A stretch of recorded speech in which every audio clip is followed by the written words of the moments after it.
Hi అండి. Hi. మన ఇక్కడ చూడండి జూనియర్ ఎన్టీఆర్ గారిని చూస్తున్నాము. లైనప్ చూసుకున్నట్టయితే Devara part 2 and Prashanth Neel NTR 31 and War 2.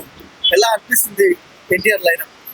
Actually నాకు 3 ఫేవరెట్ మూవీసే అండ్ నేను ఖచ్చితంగా అన్ని మూవీస్ వాచ్ చేయాలనుకుంటాను ఫ్యూచర్లో కూడా. చూస్తున్నాం పాన్ ఇండియా లెవెల్లో ఎన్టీఆర్ గారికి మంచి క్రేజ్ ఉంది. ఎలా అనిపిస్తుంది?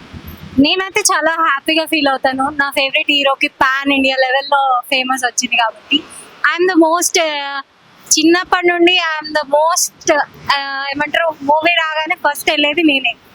అండ్ వార్ 2 అంటే ఒక తెలుగు హీరోని వాళ్ళు ఎవరు నార్త్ వాళ్ళు పెట్టుకున్నారు కదా సినిమాలో. ఎలా అనిపిస్తుంది? ఐ థింక్ అది మన ప్రతి సినిమా గురించి కూడా ఒక రివ్యూ రాసుకునే వాళ్ళు ఉంటారే, వాళ్ళకన్నా ఎక్కువ ఒక సినిమాని ఒక ఆర్టిస్ట్ లా చూసే వాళ్ళకి చాలా ఇంపార్టెన్స్ ఉంటుంది మన ఇండియాలో. అండ్ మన తెలుగు సినిమా చాలా లెవెల్స్ దాటింది. సో దానివల్ల ఏంటి అంటే ప్రతి ఒక్కరికి తెలుగు వాళ్ళు అనే వాళ్ళ మీద చాలా హోప్ పెరిగింది. సో అది మన ఏ క్యారెక్టర్ చేసామని కాదు, మన మీద ఎంత రెస్పాన్సిబిలిటీ ఉందని చూపిస్తుంది. ఎన్టీఆర్ గారు వార్ 2 షూటింగ్ అడుగు పెట్టిన వెంటనే టైగర్ జాయినింగ్ అని ఒక పోస్టర్ రిలీజ్ చేశారు. అంటే ఎన్టీఆర్ గారిని తెలుగులో టైగర్ అంటారు అండ్ నార్త్ వాళ్ళు టైగర్ అంటున్నారు. ఎలా అనిపిస్తుంది? నాకు చాలా నచ్చిన హీరో అని చెప్తున్నాను, బెస్ట్ పార్ట్ అదే. అండ్ ఇంకా ఒక రకంగా చెప్పాలంటే టైగర్ అనేది ఆయన చిన్నప్పటి నుండి పెట్టిన పేరు కాబట్టి దట్స్ ఓకే, కంటిన్యూ. మన తెలుగు సొసైటీ వాళ్ళు కూడా గర్వదగ్గ పొజిషన్కి వెళ్ళాలని కోరుకుంటారు కదా ఎవరైనా. మేడం, మన ఎన్టీఆర్ గారిలో మీకు నచ్చే క్వాలిటీ ఏంటి? ఎవరినైనా దగ్గరగా తీసుకుంటారు, ఏ ఫ్యాన్ అయినా చాలా ఏమంటారు హోమ్ లో ఉన్నట్టు వాళ్ళతో కలిసి జీవిస్తున్నట్టు ట్రీట్ చేస్తారు. అదర్ హీరోలకి ఎన్టీఆర్ కి డిఫరెన్స్ ఏంటి?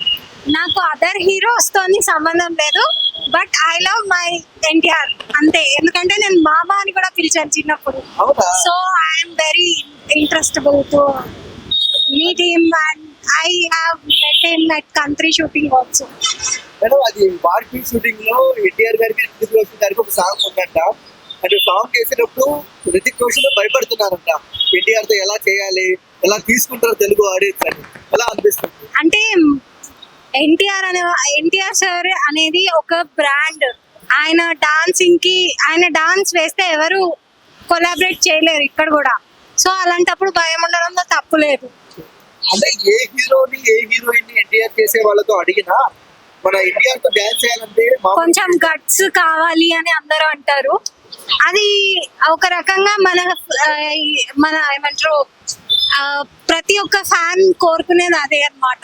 ఇట్లా ఫుల్ ఒక లెవెల్ ఆఫ్ రీచ్ లో ఉండాలి అనుకునేది మనమే. ఎందుకంటే ఆయన డాన్స్ మూవ్స్ చూసి మనం డాన్స్ చేయడం స్టార్ట్ చేస్తాం కొంతమంది. సో అదొక ఇన్స్పిరేషన్ కాబట్టి ఖచ్చితంగా ఆయన మీద మన ప్రెజర్ ఖచ్చితంగా ఆయన మీద ఉంటుంది డాన్స్ చేసేటప్పుడు. ఓవరాల్ గా మన దేవర మన వార్ 2 హీరో గురించి వన్ వర్డ్ లో ఏం చెప్తారు? My super hero. 200 కోట్లు కొడుతున్నా, 2000 కోట్లు కొడుతున్నా వార్ 2. మేబీ హోప్ సో, కొడితే మనకే మంచిది కదా. Thank you.